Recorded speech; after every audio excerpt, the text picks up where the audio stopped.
சைவானுஷ்டானம் என்பதை பற்றி தொடர்ந்து சிந்தித்து வருகிறோம்.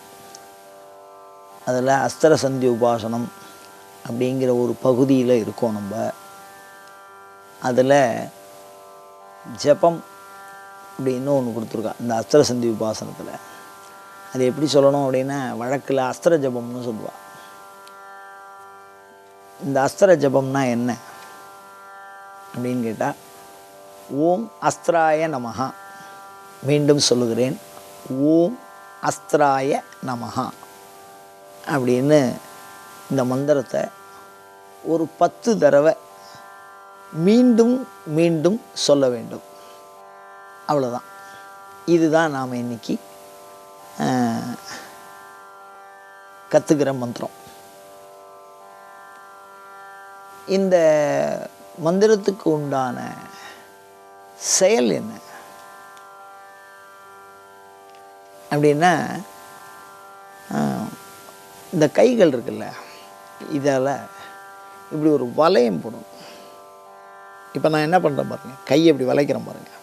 இது மாதிரி ஒரு 3 வளையம் போடும்.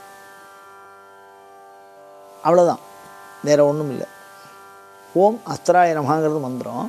இந்த கை ஆள்காட்டி விரல்னால இப்படி மேல் நோக்கி ஒரு 3 தடவை இப்படி சுற்றுறது, 3 வளையம் போடுறது.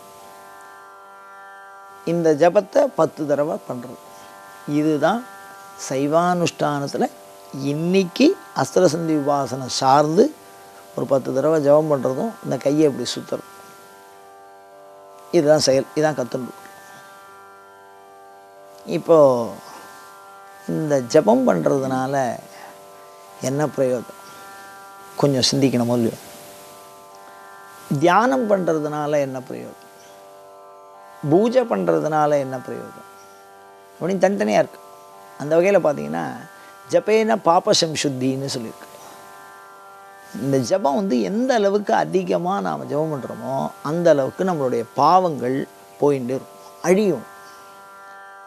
அப்படி பாவம் அழியலைன்னா என்ன ஆகும் அப்படின்னா, நம்ம விரும்பின பலன் கிடைக்காது.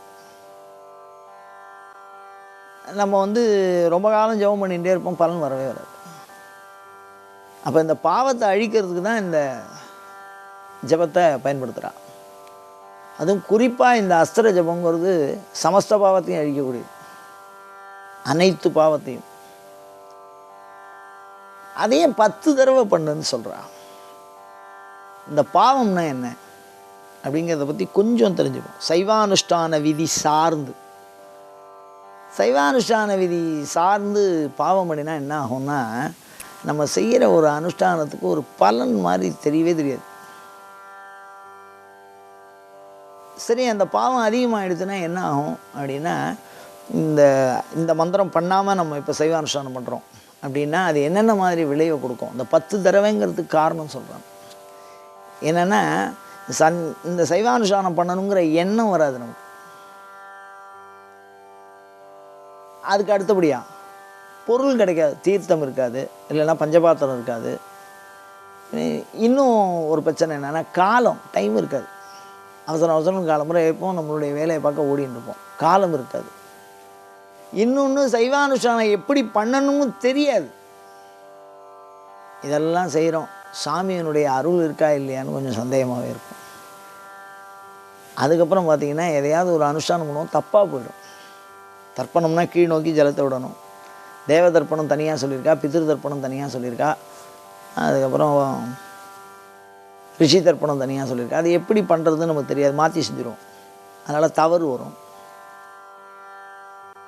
அப்படியும் இல்லை அப்படின்னு சொன்னால், ரொம்ப காலமாக நாம் இதெல்லாம் சைவானுஷ்டானம் பண்ணினா நல்லது நடக்கும்னு சொன்னாலே நடக்கவே இல்லையே அப்படின்னா, தீர்க்க சூத்திரமாக நாம் பண்ண பலன் ஒன்று கூட ஒரு விளைவும் தெரியாது, நல்லதும் தெரியாது, கெட்டதும் தெரியாது. அது மாதிரி இருக்கும். அதுக்கப்புறம் பார்த்திங்கன்னா, சைவானுஷ்டானம் பண்ணும்போது என்ன ஆகும்னா, கவனச்சிதறல் ஏற்படும். இங்கே எங்கே அப்படி மாறுபடும் புத்தி. அதுக்கப்புறம் ஒன்றுமே புரியாது. அதிசயம்னா அப்படியே நிற்கிறது. இல்லைன்னா வேறு எதுலையாவது கவனத்தை செலுத்துவோம். இந்த அனுஷ்டானம் பண்ணும்போது இந்த 10 தடங்களாக ஒருத்தருக்கு இயல்பாகவே வரும். இந்த 10 தடங்களையும் நிவர்த்தி செய்யறதுக்கு தான் 10 தடவை அஸ்திர மந்திரத்தினால ஜபம் பண்ணுன்னு சொல்லியிருக்கா. அவ்வளோது சிறப்பு இந்த 10 தடவை ஜபம் பண்ணுறதுனால. அப்படி சைவானுஷ்டானத்தை சைவானுஷ்டான பலத்தினாலேயே காப்பாற்றிக்கிறது. அதனால தான் அந்த அனுஷ்டானங்களை ஒன்றுக்கு பின் ஒன்று வரிசலாக வச்சா. இந்த வரிசலில் முதல்ல பாவம் இருந்தால் நமக்கு இந்த இதெல்லாம் பண்ணணும்னு தோணாது. எண்ணமே இல்லைன்னா அப்புறம் எப்படி சைவானுஷ்டானம் பண்ணுறது? அப்போ முதல்ல அந்த எண்ணத்தை உருவாக்கணும், அதுக்கப்புறம் அதுக்கு உண்டான பொருள் இருக்கணும், அதுக்கு உண்டான காலம், அதை செய்யறதுக்கு உண்டான சாமர்த்தியம், தேவதையினுடைய அனுகிரகம், அது தப்பு இல்லாத பார்த்துக்கிற கவனம், அப்படி நினச்சதை அது சாதிக்கக்கூடிய தன்மை, வேறு இடங்களில் கவனம் சிதறாமல் இருக்கிறது, வேறு எதுலேயோ ஒன்றை மாறுபடாது இருத்தல். இந்த மாதிரி அவ்வளவு துன்பத்தையும் இந்த ஓம் அஸ்திராய நமஹான்னு 10 தடவை ஜபம் பண்ணுறதுனால நம்மளுடைய அந்த பண்பு, இந்த சைவானுஷ்டானத்தை இந்த ஜபம் பண்ணுறதுனால மீண்டும் மீண்டும் பண்ணுறதுக்கு உண்டான சாமர்த்தியம் வரும். இந்த தடங்கள் 10 விதமான தடங்களும் வராது. அதனால தான் இதை அனுஷ்டானத்தில் சேர்த்துருக்கா. இதை ரொம்ப அழகாக சொல்கிறாரு பாருங்க. இது இந்த தேவாரத்தில் ஒரு குறிப்பு ரொம்ப அழகாக இருக்குது பாருங்கள். மானிக்குழியில் பாடுறாரு, நித்த நியமத்தொழிலனாகி நெடுமால் குரலனாகி மிகவும் சித்தம் உருக்கி வழிபாடு செய்ய நின்ற சிவ. எவ்வளோ அழகாக சொல்லிருக்கோம். நித்தலும் பண்ணுறதுக்கு சைவானுஷ்டானம் நியமம், அதை தான் சொல்கிறார். தொழிலனாகி சைவானுஷ்டானம் பண்ணுறார். நெடுமால் குரலனாகி, நெடுமால் உயரமாக இருக்கக்கூடிய மால், அவன் குரலனாகி வாமனாவதாரத்தில் பூஜை பண்ணினா மானிக்குழிங்கிற க்ஷேத்திரம், அதில் சைவானுஷ்டானம் பண்ணுறதுக்கு உண்டான குறிப்பை ரொம்ப அழகாக சொல்லியிருக்கார். இந்த சைவானுஷ்டானத்தை பற்றி ஞானசமுத்திரர் பேசியிருக்கார். இதெல்லாம் பார்க்கும்போது ஒரே ஒரு சின்ன ஒரு புராண நினைவு தான் எனக்கு ஞாபகத்துக்கு வருது. என்னென்னா, இந்த மந்திரம், இந்த அஸ்திர மந்திரம், இந்த சம்ஸ்காரம் பண்ணினா பூஜைக்கு தடங்கள் வராது. பூஜை நல்லபடியாக ஆகிடுச்சுன்னா எல்லாம் நல்லபடியாகும், சமஸ்தமும் நல்லபடியாகும். அப்போ இந்த அர்ஜுனன் அப்படின்னு ஒரு கதாபாத்திரம் மகாபாரதத்தில் பெரிய சாமி கூடவே இருக்கிறவர் அர்ஜுனன். அவர் தவம் பண்ணுறார். அப்படி தவம் பண்ணுற பொழுது கண்ணை மூடிண்டு ஒத்த காலில் ரொம்ப கிடைத்ததை உண்டு மயானத்தில் பண்ணுற ஜபம். அது சுடுகாட்டு சாம்பலை மேலே பூசிக்கிறது. பாசுபதாஸ்திரம் வாங்கிறதுக்காக தபஸ் பண்ணுறார். மகாபலிபுரத்தில் அவர் தபஸ் பண்ணுற காட்சியை போட்டிருப்பார். ரொம்ப அற்புதமாக இருக்கும் அது. அப்படிப்பட்ட அந்த பாசுபதாஸ்திரம் வாங்கிறதுக்கு இந்த அஸ்திர ஜபத்தை முதல்ல பண்ணியிருக்கார். 10 பக்கமும் 10 திக்கிலையும். துரியோதனாதியர் அர்ஜுனனை அழிக்கணும் அப்படின்னு ஒரு பன்றி வடிவத்தில் ஒரு அரக்கனை அனுப்புகிறார். இப்போ அவர் கண்ணை மூடிண்டு தபஸ் பண்ணுறார், ஒத்த காலில் நின்றுட்டு தபஸ் பண்ணிருக்கார். அப்படி சிவனை குறித்து ஆத்மார்த்தமாக ஜபம் பண்ணின போது பண்ணி வரதை பார்க்கல அவர். ஏன்னா அவர் தான் தியானத்தில் இருக்கார். அப்புறம் எப்படி அவர் பார்த்துட்டு இருப்பார்? அப்போ அவரை அறியாமல் இந்த அஸ்திர மந்திரத்தினால கட்டு போட்டுருக்கார். இந்த அஸ்திர மந்திரத்தினால கட்டு போட்டுருக்கிறதுனால தான் அவரை காப்பாற்றுற பொறுப்பு சிவனுக்கு வந்தது. எங்கே துரியோதனாதிகள் அனுப்பின பண்ணி அவனை அழிச்சிருமோன்னு தான் அவனை அழிக்கிறதுக்கு முன்னாடி, அவன் கவனத்துக்கு வரத்துக்கு முன்னாடி இவர் போய் அந்த பண்ணியை அடிக்கிறார் பரமேஸ்வரன். இது வரலாறு. அப்போ அர்ஜுனனுக்கு பாசுபதாஸ்திரம் கொடுக்கறதுக்காக இந்த திருவிளையாடலை சுவாமி செய்கிறார். வேட்டுவனாக அவதாரம் பண்ணுறார். அந்த துரியோதனாதிகளால் அனுப்பப்பட்ட அந்த பன்றியை அழிக்கிறதுக்கு வில்லம்பனால் அடிக்கிறார்.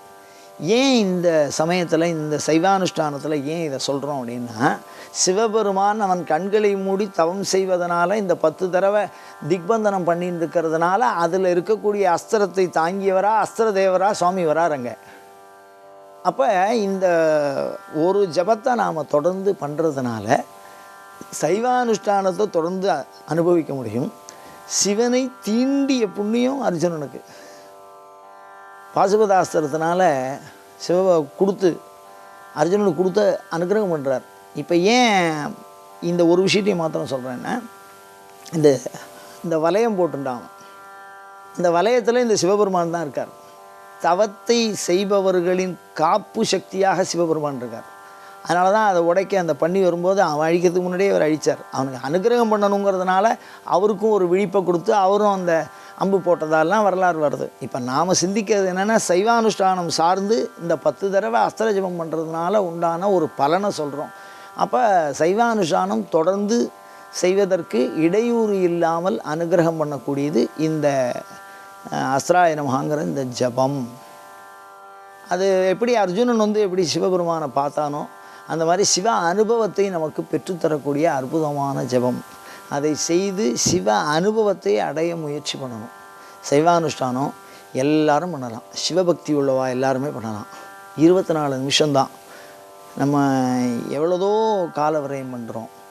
இந்த ஒரு சைவானுஷ்டானத்தை கற்றுண்டு அதை நாம் அனுபவத்தில் சிவன் அருளை பெறுவது என்பது, அதை நம்ம அறிவினால் சொல்கிறத விட அனுபவத்தில் வந்துட்டால் அவாவா புரிஞ்சு பாடம் இல்லையோ, அந்த மாதிரி அனுபவமாய் சிவன் அருள வேண்டும் என பிரார்த்தித்து, இது போன்ற தொடர்ந்த சிவச்சிந்தனைகளை தூண்டுகிற வினாக்களை எப்பொழுதும் உங்களிடம் எதிர்பார்த்தவனாய், அயம் தர்மஹா உத்தரோத்தராபிவிருத்தி ரஸ்து.